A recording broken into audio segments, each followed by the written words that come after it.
Tonya, अरे ओ Tonya, Dimple मिल गई क्या? अरे वो बाबू नाम्या ढूंढने गए थे, उसे मिल गई क्या? अरे नहीं आई, रात भर से वो दोनों बाहर ही हैं, कोई नहीं लौटा। टोनिया जा, तू जरा देख कर आ जा। ये देखो मम्मी आ गई। मम्मी दीदी मिल गई। मम्मी नहीं मिली, पूरा गांव छान मारा, कहीं पर भी नहीं मिली। कहाँ ढूंढूं इस लड़की को, कुछ समझ भी नहीं आ रहा है। और वो नामिया और बाबू भी तो गए थे, वो लोग कहाँ हैं? वो गए हैं आसपास के गांव में, कहीं दूसरे गांव में तो नहीं चली गई, वो देखने गए हैं। अरे लड़की पेट से है, वो कहाँ होगी, क्या कर रही होगी? कमीने ने मेरे घर को पूरा बर्बाद कर दिया, उसके पूरे बदन में कीड़े पड़े, सड़ सड़ के मरे वो कमीना। अरे मम्मी दीदी को फोन लगा कर देखो ना। अरे कल रात से ही कोशिश कर रही हूँ, फोन तो उसका बंद आ रहा है। अरे तो फिर से लगाओ फोन, फिर से लगाओगी तो क्या बिगड़ने वाला है? एक बार फोन पर बात हो गई तो यहाँ सबकी जान छूटेगी। लगाओ।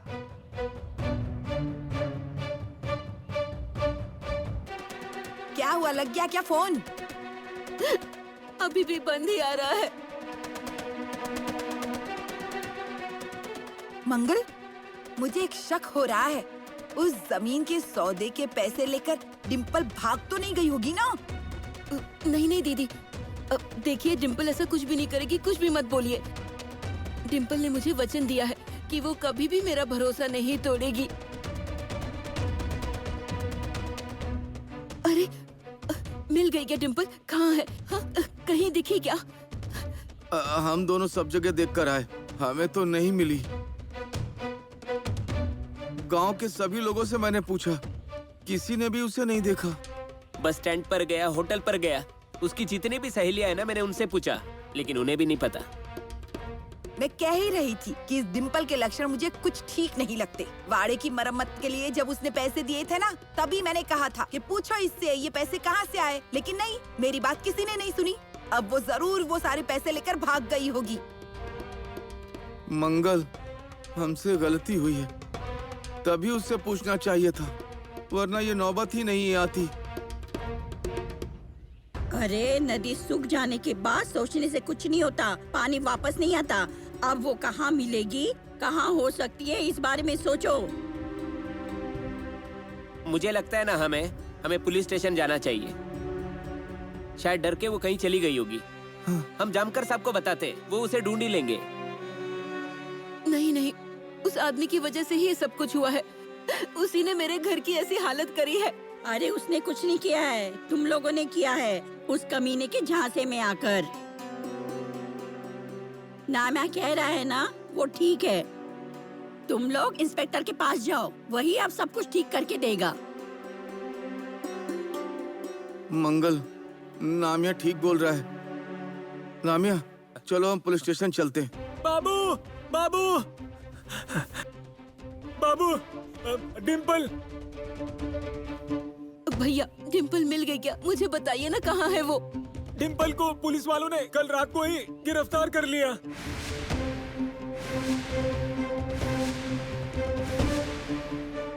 और आज वो उसे कोर्ट में भी ले जाने वाले हैं। हो गया, जो नहीं होना चाहिए था वही हो गया। अब क्या क्या देखना बाकी रह गया है, कुछ समझ में नहीं आता।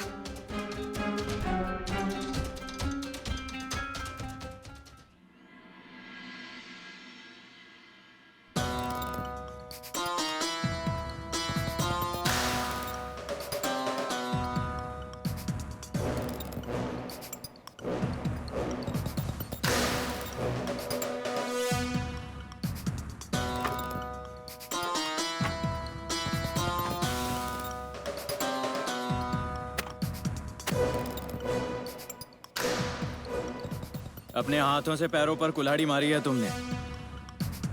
मैं अच्छे से जानती हूँ कि मैं क्या कर रही हूँ। तुम जो कर रही हो उसे बेवकूफी कहते हैं। आपने ही ऐसा करने के लिए मजबूर किया है।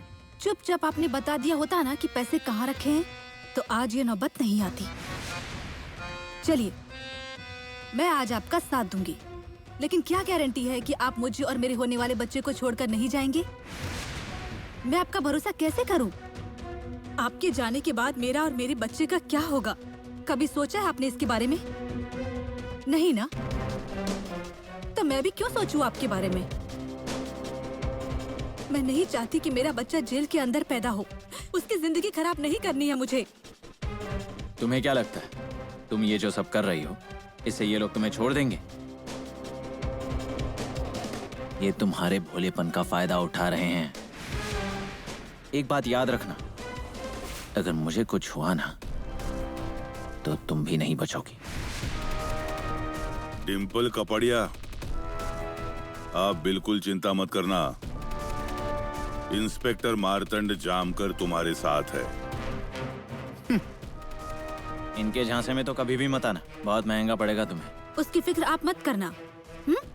आप सिर्फ अपनी फिक्र कीजिए और आइंदा से कोर्ट में मेरे खिलाफ बोलने से पहले अच्छे से सोच लेना, वरना फांसी पर लटकाने के लिए आपको ज्यादा वक्त नहीं लगेगा। ये डिम्पल, बहुत मजा आ रहा है मुझे तुम्हें यूं तड़पते हुए देखकर। ये तो शुरुआत है, यहाँ से आगे तो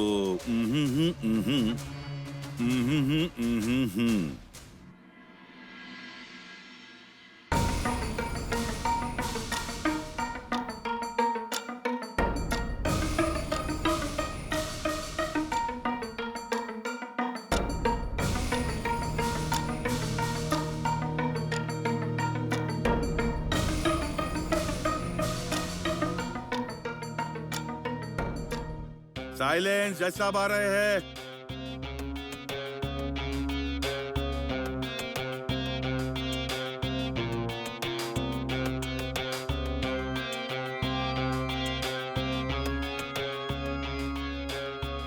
कोर्ट की कार्रवाई शुरू कर दी जाए।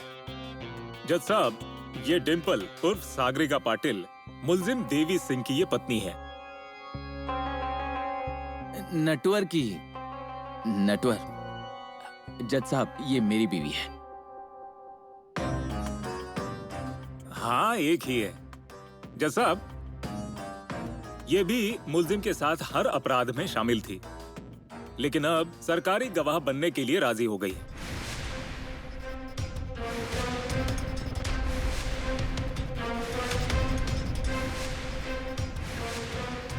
अरे मंगल, ये वकील क्या बोल रहा है? मुझे डिम्पल से कुछ सवाल पूछने हैं, इसलिए इजाजत चाहिए। परमिशन ग्रांटेड, इजाजत है।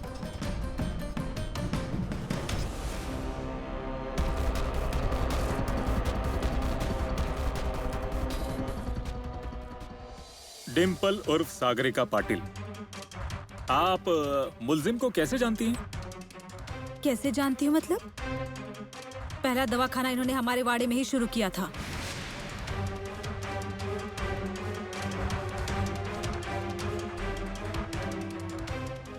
डिम्पल,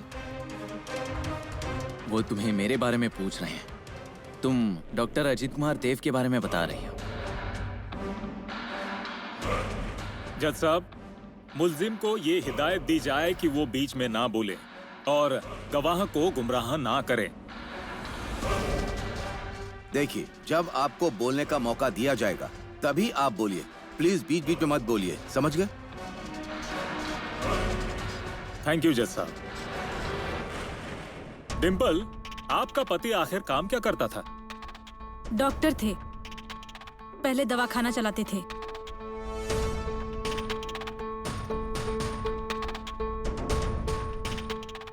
अरे डिम्पल, मेरा कहाँ दवाखाना था? तुम मेरे बारे में बताओ, डॉक्टर अजीत कुमार के बारे में क्यों बता रही हो?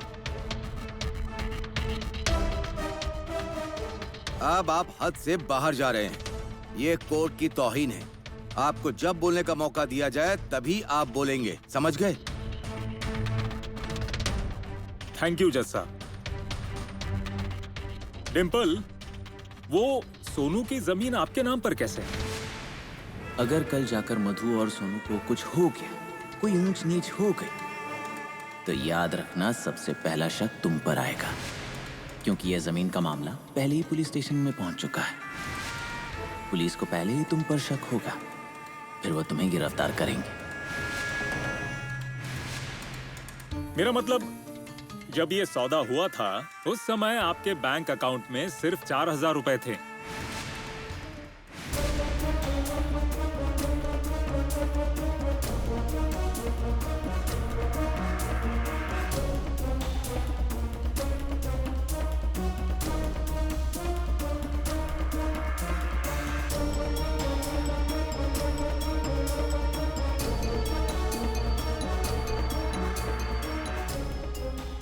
ऐसा होते हुए भी इतना बड़ा करोड़ों का सौदा आपने कैसे किया?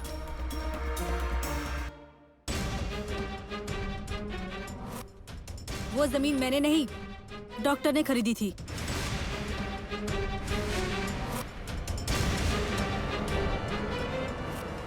देवी सिंह ने?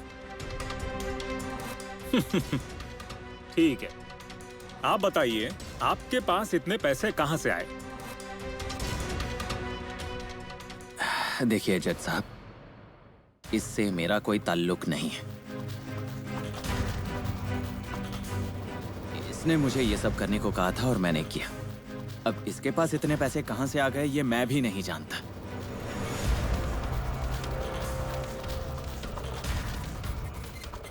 मैं बहुत सीधा इंसान हूं। लोगों का दुख मुझसे देखा नहीं जाता। मुझे किसी को ना बोलना अच्छा नहीं लगता। मैं लोगों की मदद करता हूं, और लोगों की मदद करना अगर गुनाह है तो हाँ, मैंने वो गुनाह किया है। ये जो कुछ भी हुआ है ना, ये सब इसी ने किया है। डॉक्टर झूठ मत बोलिए आप। मुझे धोखा देकर मुझसे बिना पूछे आपने साइन करवाया था उसमें।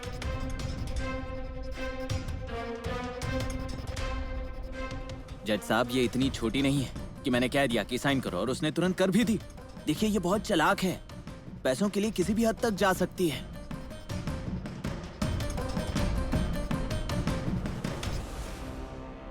इसीलिए इसने मेरे साथ शादी की और अब मुझे ही धोखा दे रही है।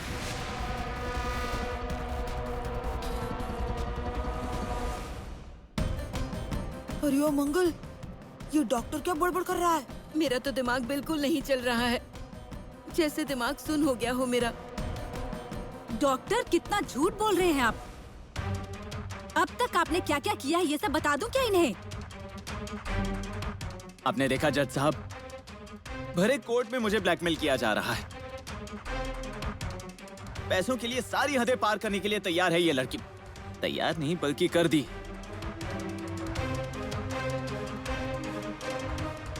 मैं कैसे बताऊं, समझ नहीं आ रहा है। मुझ पर जो नीलम के खून का इल्जाम है, वो खून मैंने नहीं बल्कि डिंपल ने किया है।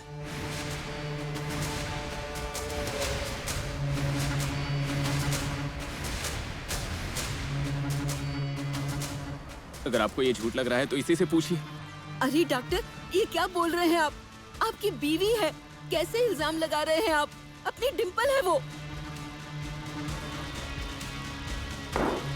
ऑर्डर ऑर्डर, बीच में मत बोलिए, शांति बनाए रखिए।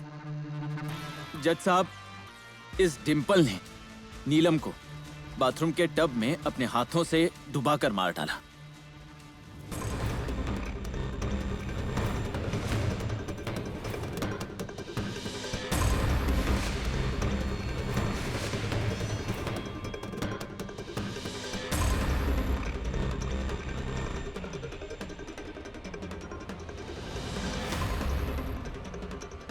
उसे बचाने के लिए मैं वहां पहुंच गया था, लेकिन मुझे देर हो गई। ये पहले ही उसकी जान ले चुकी थी।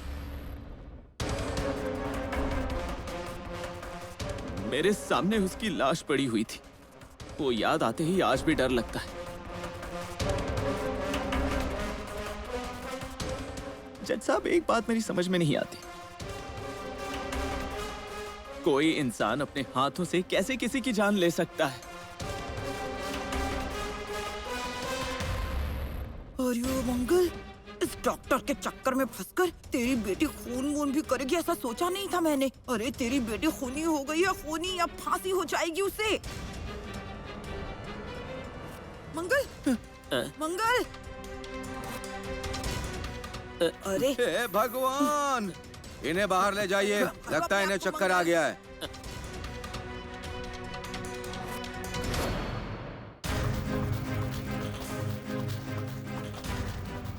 प्रोसीड।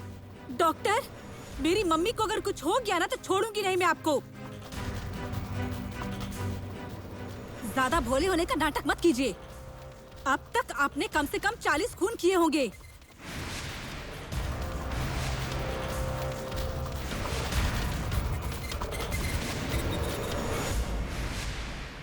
आपके जैसा खूनी दरिंदा मैंने अपनी पूरी जिंदगी में कभी नहीं देखा। सब कुछ बता दूं क्या इन्हें मैं?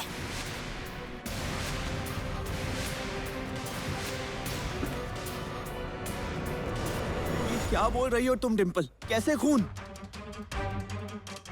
नीलम के खून के इल्जाम से ये छूट जाए और इन सारे गुनाहों का इल्जाम मुझ पर आ जाए, इसलिए मुझ पर झूठे इल्जाम लगा रही है।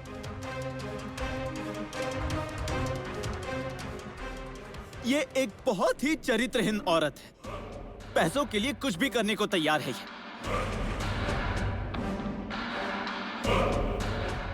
जज साहब, इसके पेट में जो बच्चा है वो मेरा नहीं है, और वो किसका है ये भी मैं नहीं जानता। मैंने कभी पूछा तक नहीं। फिर भी मैं उस बच्चे को अपना नाम दे रहा हूं। बाप की हैसियत से अपनाने के लिए तैयार हूं। जज साहब, मुझे बताइए, कौन किसी दूसरे का बच्चा अपनाता है? फिर भी मैं अपना रहा हूं।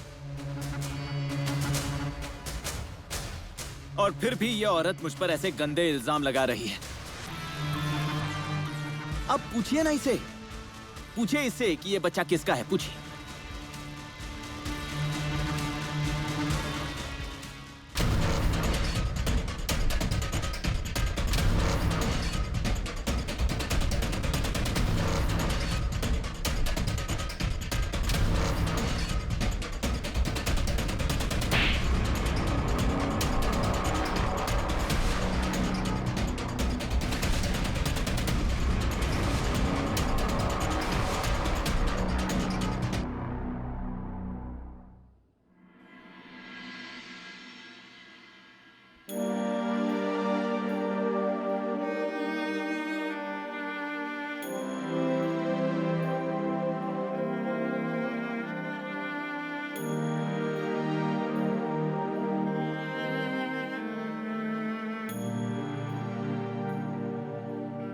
अरे ये सब क्या चल रहा है?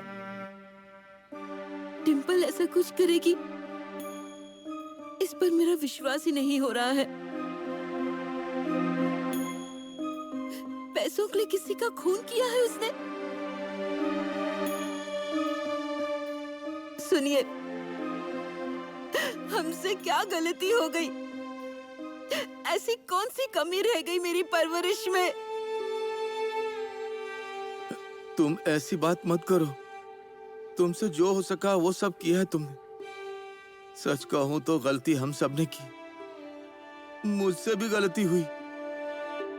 घर के लिए मैं अच्छे पैसे कमा पाता, बच्चों के लिए लाड किए होते तो डिम्पल ऐसा कभी नहीं करती। इतना बड़ा अपराध वो करती ही नहीं कभी। सच कहूं तो बाप के तौर पर मैं नालायक साबित हुआ। मंगल, सुनिए, पैसा इतना जरूरी होता है क्या कि उसके लिए किसी का खून करने के लिए इतना मजबूर हो गई अपनी डिम्पल? ये सब देखने से पहले हमारी जान चली जाती तो अच्छा होता। अरे मंगल भाभी, ऐसा मत बोलिए। आप शांत हो जाइए। बाबू भैया शांत हो जाइए।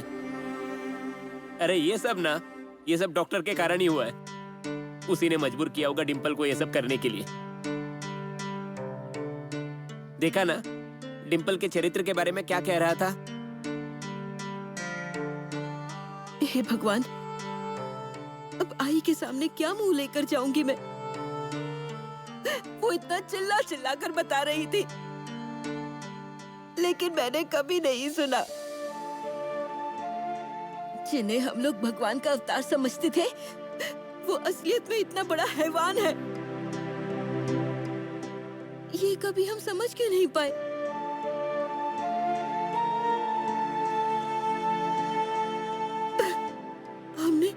हमने किसी को पहचानने में इतनी बड़ी भूल कैसे की? हे भगवान, मैंने तो अपने हाथों से मेरी डिम्पल की जिंदगी बर्बाद कर दी। गलती की मैंने, गलती की मैंने। मंगल मंगल, संभालो अपने आप को। अब जो हो गया है उसे बदला तो नहीं जा सकता। शांत हो जाओ, तुम शांत हो जाओ।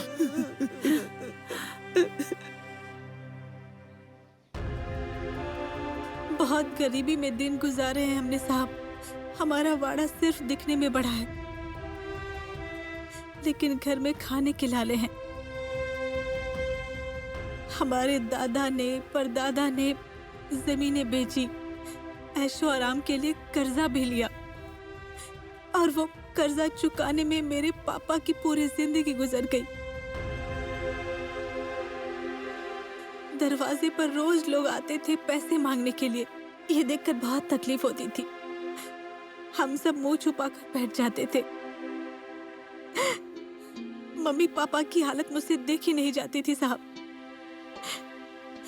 इंसान के पास पैसे होते हैं ना, तो उसकी बहुत कदर होती है, और अगर पैसे नहीं होंगे तो कोई भी नहीं पूछता। और ये सब मुझे बदलना था। अच्छे दिन लाने थे, इच्छाएं पूरी करनी थी मुझे, वाड़े की गरीबी दूर करनी थी। सपने देखे थे मैंने, हीरोइन बनना चाहती थी, और ये सपना ना जाने मुझे कब गलत रास्ते पर लेकर गया, मुझे ये बात पता ही नहीं चली। अगर पैसों का लालच हो जाए ना, तो इंसान बहुत नीचे गिर जाता है, और मेरे साथ भी वही हुआ। उस हैवान का साथ देने लगी मैं। वो लोगों को मारता रहा, और मैं पैसों के लिए उसका साथ देती रही, कभी कुछ नहीं कहा। और न जाने मैं कब उसके जैसे लोगों को मारने लगी, कुछ भी पता नहीं चला। उस नीलम को मैंने मारा साहब। प्रेग्नेंट थी वो उस वक्त। इसी हैवान का बच्चा उसके पेट में था साहब। मेरे होने वाले बच्चे की जिम्मेदारी लेने से भी मना कर दिया था उसने। साहब, मैं कभी भी नहीं चाहती कि उस हैवान का साया मेरे बच्चे पर पड़े। मुझे मेरे बच्चे को अच्छे माहौल में बड़ा करना है।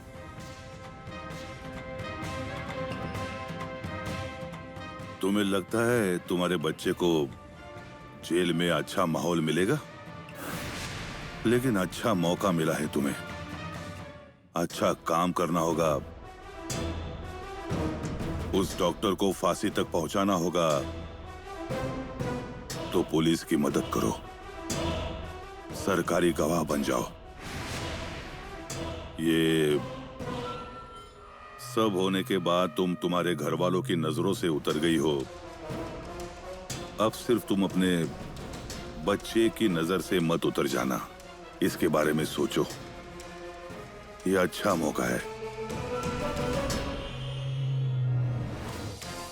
ठीक है साहब, मैं सरकारी गवाह बनने के लिए तैयार हूँ, लेकिन आप मुझे वचन दीजिए, उस हैवान को आप जल्द से जल्द फांसी पर लटका देंगे।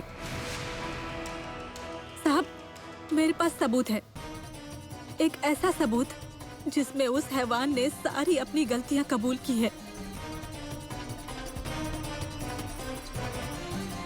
उसके लिए सिर्फ मुझे कुछ घंटों के लिए बाहर जाना होगा। देखो, कोर्ट की प्रोसीडिंग शुरू है तो विश्वास कीजिए मेरा साहब, मेरे चरित्र पर कीचड़ उछालकर उस हैवान ने एक माँ के चरित्र पर उंगली उठाई है, और अगर एक माँ के सम्मान को ठेस लग गई तो वो क्या कर सकती है ना, वो मुझे उसे दिखाना ही होगा।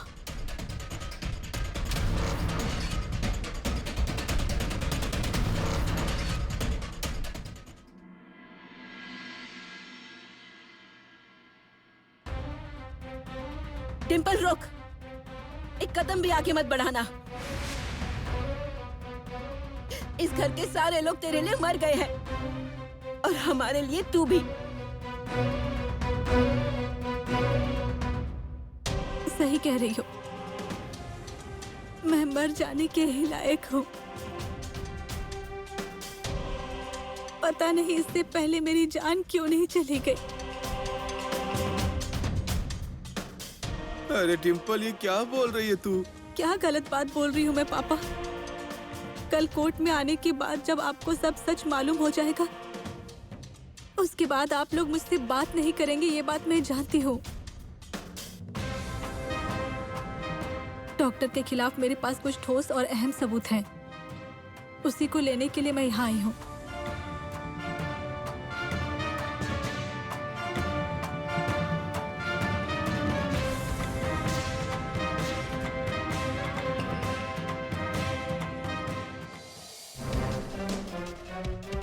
इसके पेट में जो बच्चा है वो मेरा नहीं है।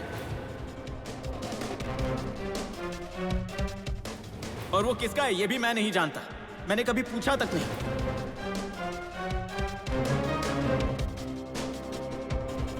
फिर भी मैं उस बच्चे को अपना नाम दे रहा हूं। बाप की हैसियत से अपनाने के लिए तैयार हूं। अब पूछिए ना इसे, पूछिए इससे कि ये बच्चा किसका है, पूछिए।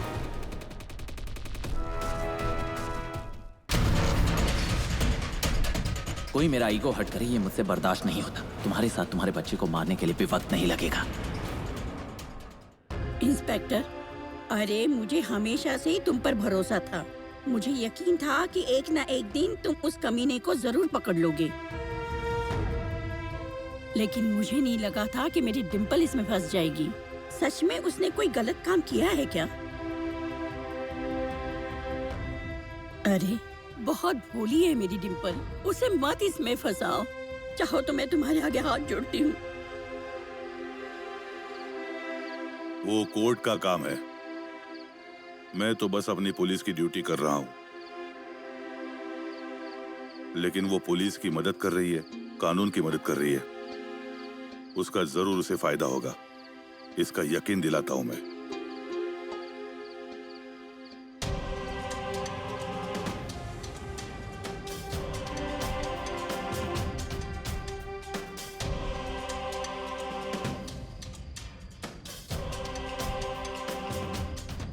ये फाइल तुम्हारे पास कैसे आ गई? ये फाइल तो उसने जला दी थी। साहब, डॉक्टर ने जिस तरह से फाइल को छुपा कर रखा था, तभी मुझे शक हुआ था कि इस फाइल में कुछ जरूरी कागजात होंगे। इसीलिए मैंने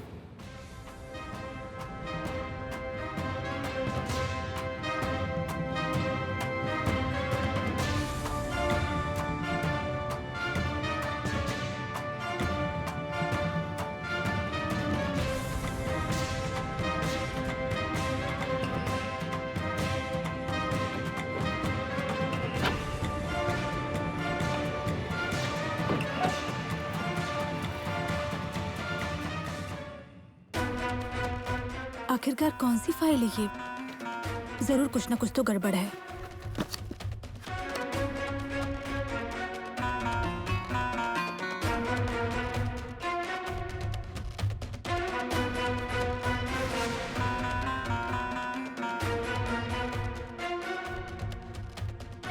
इस डॉक्टर का भी कोई भरोसा नहीं है, कभी भी मुझे धोखा दे सकते हैं।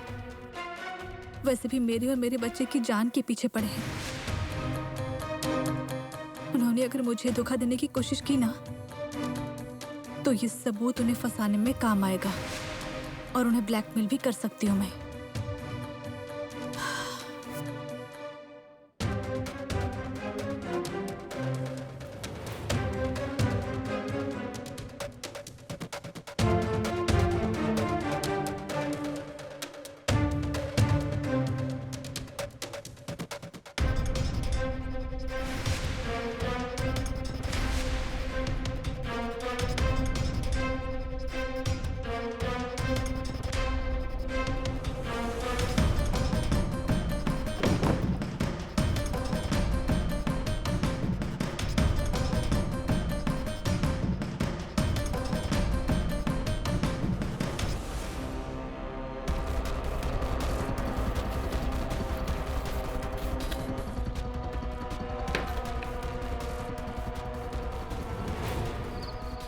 बहुत ही बड़ा काम किया है तुमने, और सबसे बड़ा काम ये किया कि मेरा भरोसा नहीं तोड़ा तुमने।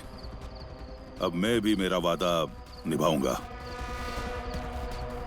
तुम्हारे लिए कोशिश करूंगा मैं कि तुम्हें कम से कम सजा हो, लेकिन उसे तो जरूर फांसी होगी। साहब,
जी,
अब समझ आ रहा है साहब कि आखिर अपना घर क्या होता है, अपने लोग क्या होते हैं।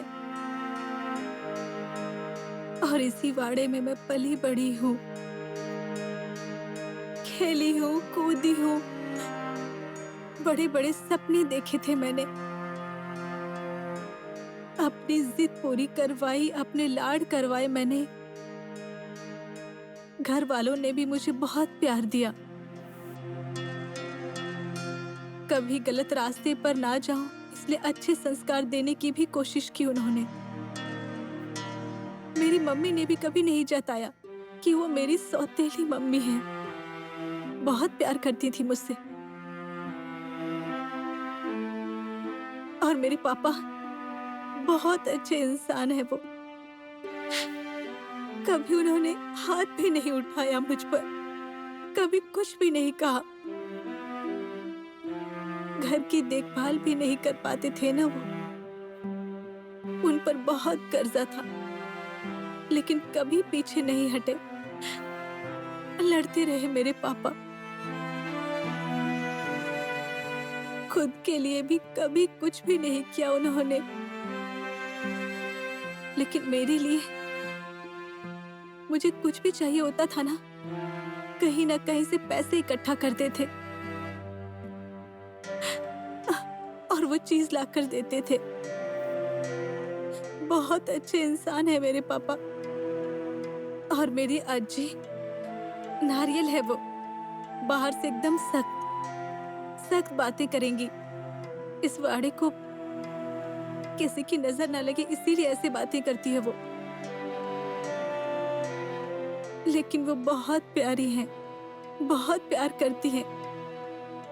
मेरा टोन्या, यही खेलते थे हम, यही खेलते खेलते इतने बड़े हो गए हम। मैं जब घर पर नहीं होती थी ना, तो मेरा इंतजार करता रहता था यहाँ दरवाजे के पास। मुझे भी उसके बगैर रहा नहीं जाता था।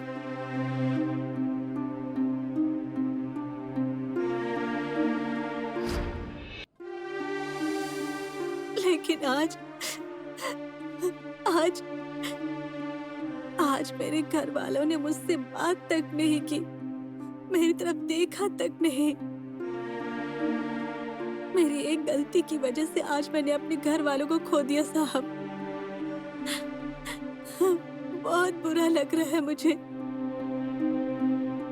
मेरी मम्मी मुझे प्यार से अपने पास बुलाया तक नहीं, प्यार से गले तक नहीं लगाया। अजी ने 4 गालियां तक नहीं दी।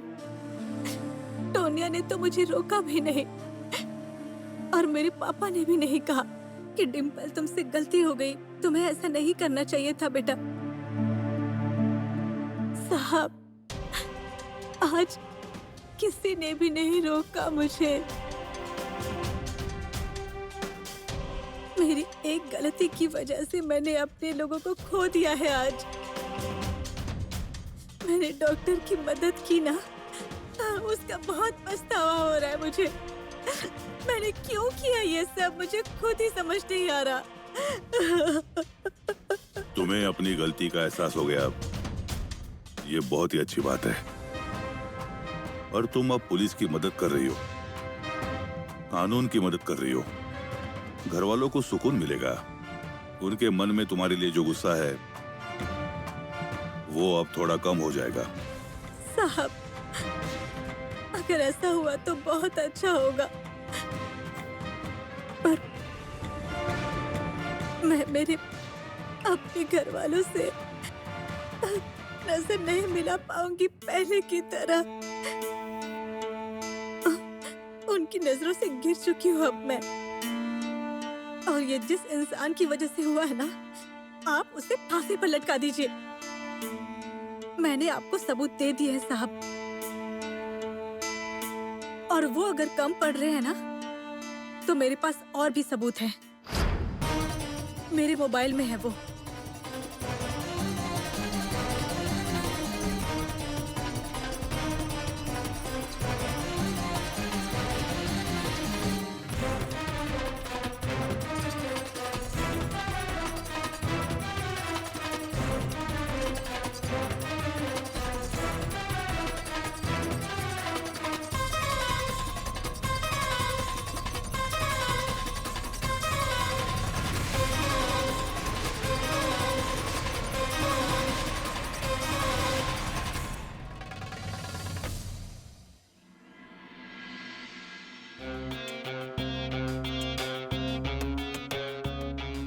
अरे वाइकर, इंस्पेक्टर जामकर कहाँ हैं? बहुत देर हो रही है। पता नहीं, लेकिन अभी आते ही होंगे। उन्होंने कहा था कि थोड़ी देर हो सकती है। मुझे लगता है कोई सबूत ढूंढने के लिए गए हैं वो। पक्का ना? या पिछली बार की तरह बच्चों के साथ खेलने तो नहीं गए ना? देख लो। साइलेंस, जज साहब आ रहे हैं।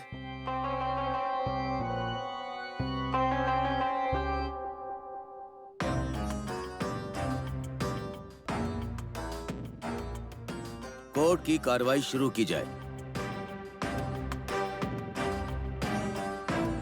इस केस के सिलसिले में आपके पास कोई नए सबूत या गवाह हैं? अगर हैं तो उन्हें पेश कीजिए। जज साहब, हमें थोड़ा और समय चाहिए।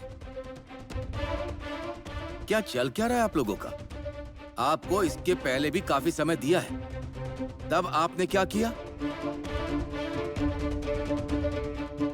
देखिए, आपने जो सबूत और गवाह पेश किए हैं वो जुर्म साबित करने के लिए काफी नहीं है। मुलजिम पर इल्जाम साबित करके उसे सजा दिलाने के लिए चश्मदीद गवाह और ठोस डॉक्यूमेंट्री एविडेंस की जरूरत होती है। वो है आपके पास?